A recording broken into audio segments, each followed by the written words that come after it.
Right, we're going to talk about where you can go to meet friends. What do I recommend? And we're going to be talking a lot about the stuff that I have personally done and what I think, where I think are good avenues to meet people, to make friends with. This is an important video in my general series about social circle, for helping guys out there who struggle with making friends. That seems to be a lot of people I've come across in the self-improvement space, people we've coached for students, people who comment on my videos. Seems to be what guys want to hear. Let's get into it. I want you to be strategic and have intent when it comes to making friends. If this is something in your life that you think is an area that you struggle with, that you don't have a lot of success with, that you are lacking a social circle, that you don't have a lot of people you can name as friends, I want you to have a strategic mindset for meeting the right sorts of people for you. And I want you to have intent. I want you to go and, seek these places out where you're going to meet people with the intent of, I'm going to meet people, I'm going to get their contact, I'm going to follow up. I gave a list of what is the basic steps for making friends. And it's very simple. It's just can be a bit difficult for guys to keep the motivation to actually follow the steps, to always put a smile on their face and go outside and be social. I know there's hundreds of reasons why that's difficult. So we're being strategic. We're trying to give you the best chance of making friends, and we're having the intent of seeing it through, of sticking to the plan, of going out there and giving it your all. The other thing I want to ask you guys to be is open-minded. For the love of God, please be open-minded when I give some of these ideas. A lot of reactions I get to ideas, something like this is I've tried this, or this doesn't work for me, or there's going to be a lot of different, it's a full list. I've got a list of things to go through. And I've got some of them are going to sound a bit goofy, a bit weird, a bit cringe, whatever word you want to use for I'm too good for doing that. It's no, if you're loaning it right now, if you're a guy who's not got a lot of friends and this is something you really want, I think it really, really pays dividends to be open-minded. It's something that defines a lot of to put it mildly, loners. Are nicer about it. The lone wolf types, which could also translate to loners with no friends. But that's the point. They are a little bit, not generalizing here, but often quite in a closed-minded stage of their life. And being more open-minded helps you immeasurably in social situations, in making friends, in actually, trying new things. Because a lot of this list, I'm guessing a lot of people haven't tried a lot of these things to make friends. So let's dive into it. Remember, strategy, which is where am I going to go to find the people I want to meet? And then open-mindedness, these things, maybe I've tried them and it didn't work, or I haven't tried them before, but I'm going to be open-minded and now go back with intent, or go and try this for the first time with intent. Let's have a look at these things, shall we?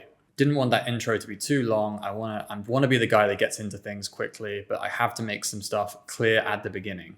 So the first thing I always recommend, and some of you aren't going to like this one, but that is check your existing network. I refuse to believe that everyone out there is a complete lone wolf with no family or connections. They've never known anyone in their lives. You almost certainly have an existing network. I actually give this advice to people who are moving to a new city they've never lived in before, to check their existing network. Ask family. Start with families. Do we know anyone? Do I have any cousins in this area? Do I have any family friends in this city? Even if you're living in a city that you've always lived in or have connections with, you've definitely got roots there where people will know people. And so you are searching for, potential connections and social possibilities within your existing network that you haven't explored before. It's very simple. You just ask friends and family, are there other people I can connect with? Usually it's around certain interests, do you know anyone who is starting a business? I want to talk to them and get coffee, get lunch with them. We can talk about that. Do you know anyone who's into running? Do you know anyone into MMA? You guys are doing that. You just ask your family, you ask your existing connections, do you know other people? And it's a game of, connection. It's just a game of trying to set up meets, set up hangouts with people. And it's going to be a lot more a warmer, people tend to ask as a family, family and friends, they tend to ask it as a favor. Hey, can you talk to my friend who wants to do this stuff? And they're usually pretty happy to. I would also accept phone calls and Zooms and this sort of thing as well, just to make a basic connection, but preferably you go and meet someone. I would base it around, something that is an interest of yours. because that makes the most sense for like screening for people who might be new friend material. Right. Online groups, almost something that you've definitely got access to right now. I know my audience. I know you're on forums. I know you're in Discords.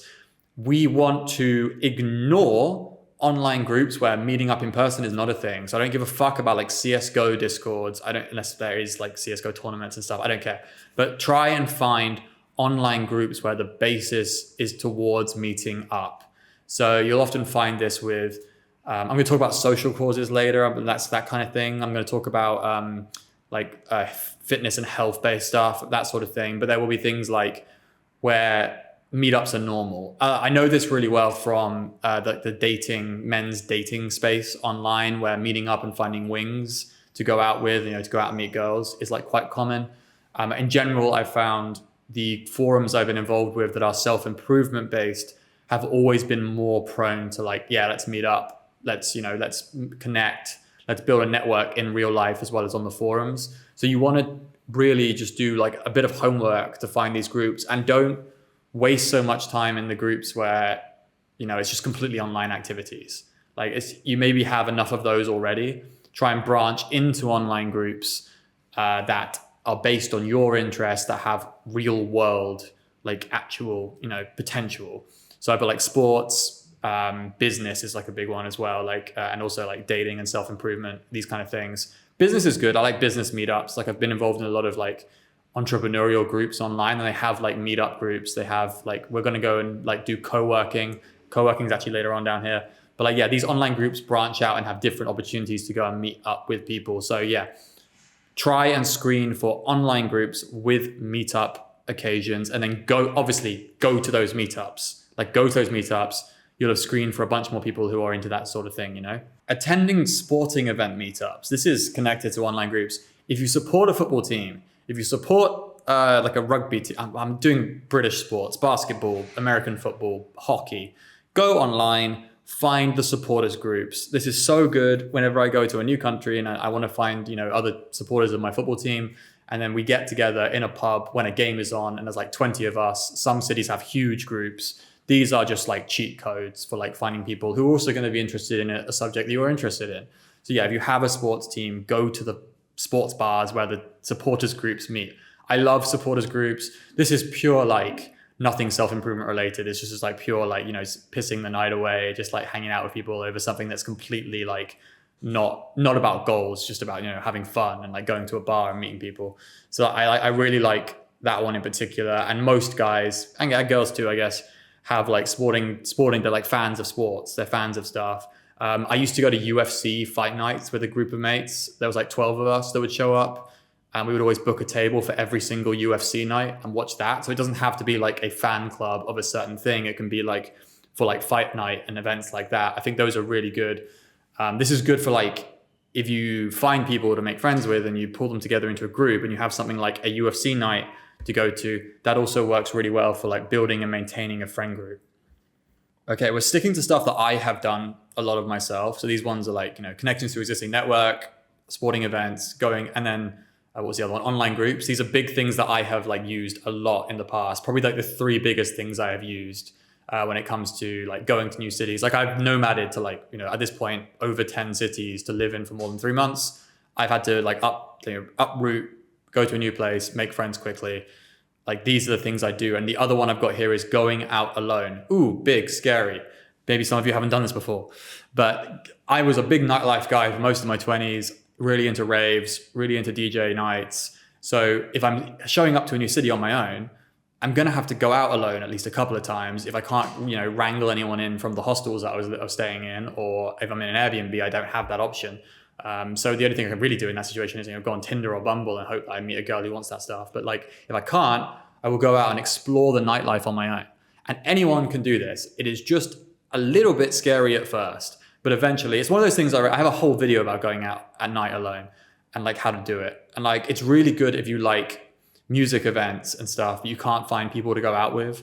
So like, I think it's a really strong ability to have, to be able to do this and just kind of go out and make friends and meet people going out alone. My tip for this is try and find venues that are a little bit easier to talk and meet people in. I've got a good example coming up later in terms of like kind of like nightlife events that are good for this.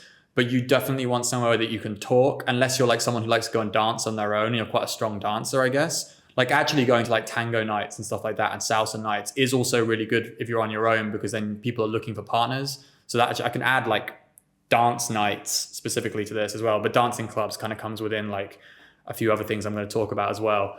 But yeah, that's actually salsa club, great idea actually for that if you're a strong dancer. But if you're not, go to lessons first. I said you want places that are like easy to talk and meet people primarily. So like, bars that are kind of quieter, but also you can go to bigger events and then use the smoking area and around the bar places to meet people as well. This all does kind of dovetail into like nighttime approaching, going out on your own and being able to approach. But we're doing this just from a social perspective. A friend of mine used to have a game where he would go out and he was aiming to talk to girls on nights out, but also he wanted friends as well. So he had a point system game where he would he had to score a certain number of points depending on how he's feeling that day. And it was 2 points if he approached a girl, from a dating perspective, like, hey, I think you're cute, how you doing? It was 1 point if he talked to a girl, but it was just social. It was like, hey, how's your night going? How blah, blah, blah, where you from? And there was nothing like romantic, sexual at all in that conversation. It was just, hey, how you doing? Friendly. And then he got half a point if he talked to a guy socially. So, 0.5 points, 1.2 points. And then he had to get like 20 points for the night. And if he wanted to just be there and like approach, he could approach 10 girls and he's done. But he would also mix in these like social, like talking to new people approaches. And yeah, I recommend having been out with him and doing that. It was kind of interesting. It's the first time I ever really did that, like in a strategic, like we got to get these points kind of way. It's really good if you go to like seating areas in a bar, like if the bar has a club area, you avoid like the dancing area and go to the seating areas where it's a bit quieter. Or as I said, you go to the smoking area. Well, you don't have to go out alone, by the way. As soon as you find someone that is willing, like I just said, to go out with you, then you go and do this, but you're still going out with the intention to meet people. You're just going out as a duo with a wing now instead of just going out on your own. Similar vein to that is starting conversations like out in the day, like small talk. And I've also said like frequent the same places. So if you're going out a lot, you go to the same cafes, the same places to work, like co-working spaces, libraries, etc. Start talking to the gym, start talking to people, start trying to do small talk in the places that you frequent. This is just, I call this just like general conversation starting. It's something that I learned to do. My cousin taught me. It's not really something you learn. It's like you just have to be able to small talk. But like he showed me that like it's a superpower if you can just confidently start conversations with people randomly. And I think with this, just be aware that like not everyone, especially if they're out just doing their day, there's a lot of like, people who are shy, socially anxious, introverted. Not everyone's going to respond really well, and don't get disheartened if like some of your conversations are really short and curt. The easiest way to start doing this is to talk to like shop staff, waiters, baristas, just other than just ordering your shit or like, asking about the store, you try and do like a little bit more of banter, a bit more small conversation. And that gets you good at this. I haven't met a lot of friends doing this. It's just something sort of like a natural thing that I do. Can't remember like how many, I've met more people on nights out that I hung out with again than I have just randomly chatting to people in the middle of the day. But it has happened occasionally.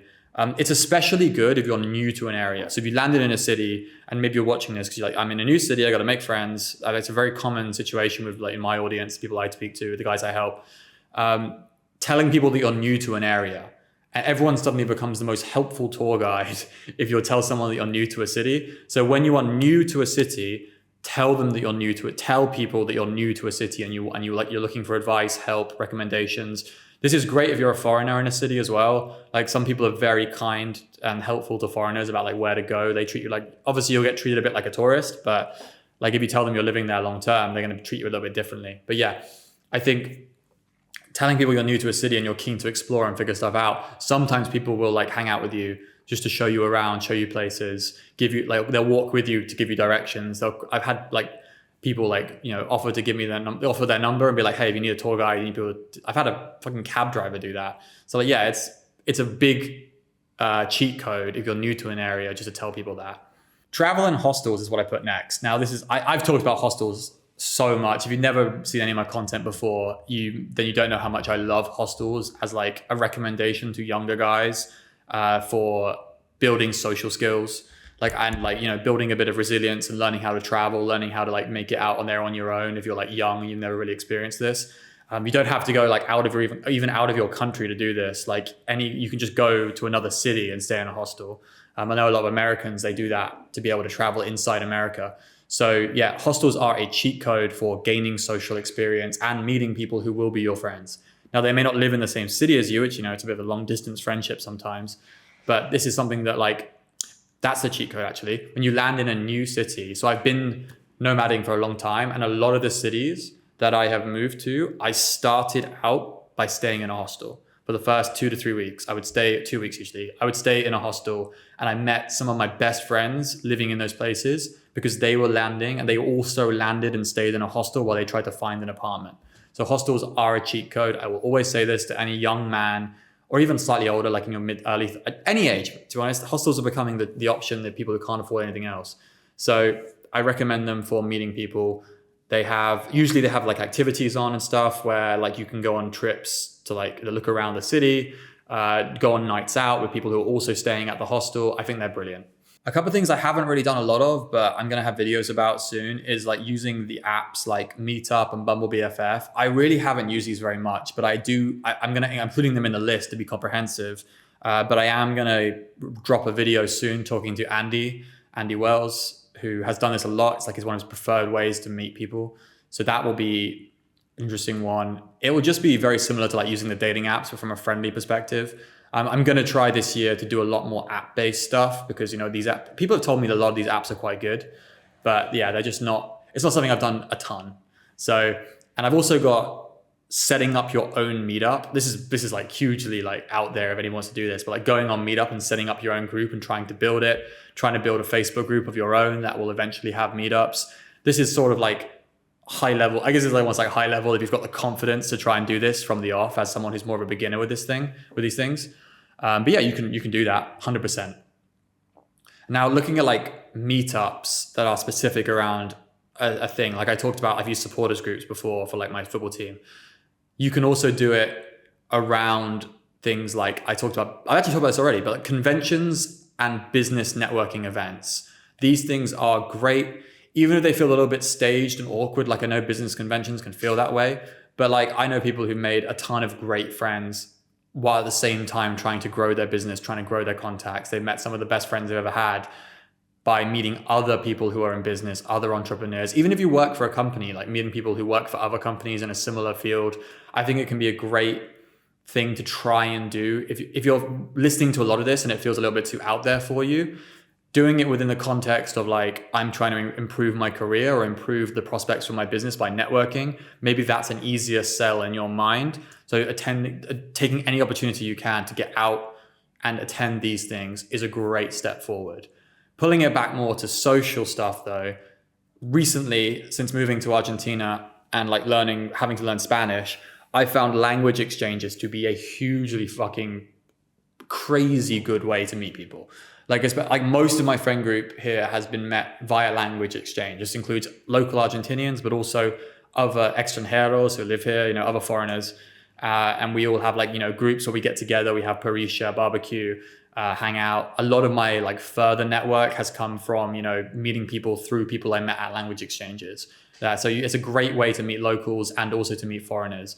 And I know that quite a few cities around the world have language exchanges as more people immigrate, more people move in with, wanting to learn the local language. I went to a language exchange in Montreal. I know they're all over Latin America. I know they're all over Europe as well. I think they are currently one of the best things I've ever been to, because you put a flag on yourself. A lot of them, you go out and you try and talk the language of the people who are also wearing the same flag as you, or you try and talk another language that you're practicing. Like me, I have the Spanish flag on, the Argentinian flag, sorry, and I try and speak Argentinian Spanish, which is a little bit different, but they're absolutely fantastic. I really like them because it really encourages people to speak to you, because it's about language practice, etc. But then it evolves into you have social connection, you invite people to stuff later.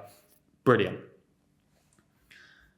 Next up I have, which is I think a lot of obvious one for a lot of people, is joining some sort of fitness club or class. Run clubs, the success story of Gen Z in the last 10 years of 5 years or so of post-COVID socializing.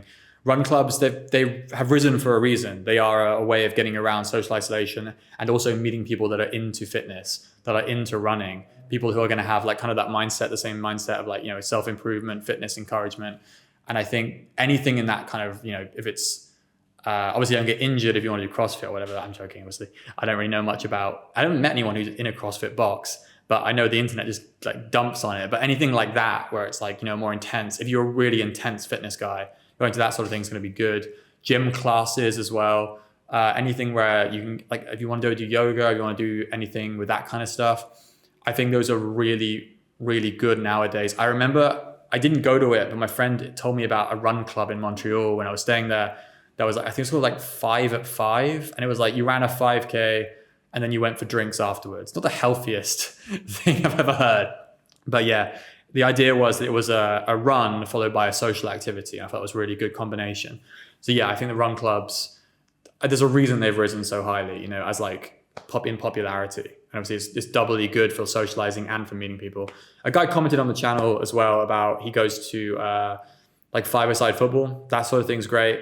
I think you've just got to be like, as I said, strategic. Like, how am I going to, once you're there, we'll talk more about how you take meeting people into becoming friends in different videos.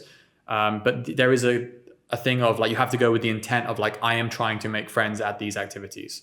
So volunteering is the next one I have. No, sorry, taking a class or workshop. Something I've not done a whole lot of myself, but like a lot of my friends talk about going to these as like a just to try it out. I think they'd be pretty good. I reckon like workshops and like candle making and stuff tends to trend a bit older, but yeah, you can definitely go to stuff which, as long as you like, again, align it with the people you want to meet and you think they'll be going to these things, perfectly fine. Another thing on that level is like volunteering and social cause groups even, that actually meet up in real life and aren't just like, you're not watching like some political agitator online. Like you're actually going out and doing stuff in the community. Those are really good. You're going to meet quite a wide range of people, I think, at those things. But like that would be a good, I guess that'll make you feel better as well. Like you're giving back a little bit. You're giving back to the community and also you're meeting people. Double. Co-working spaces. That's the last one I got here. Again, not really my style, but I wanted to put it on here because I know so many guys who built their network similarly to like business conventions, etc. They met a lot of people at co-working spaces. And this is great for those of us who are more entrepreneurial, who have our own businesses and want to meet other people who are doing similar stuff or, work from home or digital nomading. This is a great way to like filter those people because they're going to be in these co-working spaces. And I really think I have worked in one for a short period of time for like a couple of months. And yeah, every time I had good conversations with good people, with good contacts in co-working spaces. So I do think they're good. I will say like, it's obviously a bit more of a formal, like you'd have to really like figure out who's more of like a professional, like courteous kind of professional relationship and who is more of like, this could be, we could go for drinks afterwards. We could get like, we can invite them to like events and stuff, try and like, compartmentalize who you meet. You'll get good at it after time. But if you make mistakes and like invite the wrong people at first, it's not a huge deal.